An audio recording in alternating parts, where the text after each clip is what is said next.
केंद्र सरकारनं देश पातळीवर विविध शेतकरी पिकांचे आधारभाव जाहीर केले। त्याच्यामध्ये त्यांनी जी वाढ केलेली आहे, किसान सभेच्या वतीने मी त्या वाढीचं स्वागत करतो। या वाढलेल्या भावाच्या प्रमाणे खरेदी होणार का, हा खरा कळीचा मुद्दा आहे।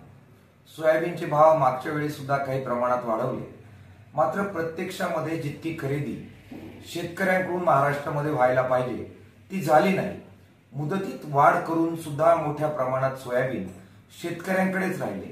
त्याच्यामुळे जो भाव वाढायला पाहिजे, प्रत्यक्षपणाने शेतकऱ्यांना मिळायला पाहिजे, तो सोयाबीनचा मिळाला नाही।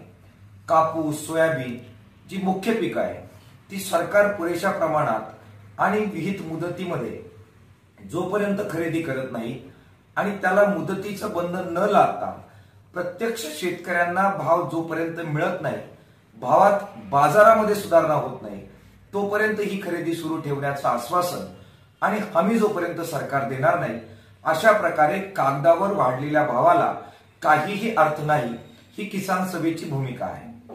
आंतरराष्ट्रीय पातळीवरून सरकार वेगवेगळ्या प्रकारचा शेतीमाल आयात करणार, तूर आयात करून स्वतःच बाजारामध्ये भाव पाडणार आणि दुसऱ्या बाजूला मात्र आम्ही अशा प्रकारे तुरीला भाव जास्त वाढवून दिला याचं क्रेडिट घेणार। याला काही अर्थ नाही।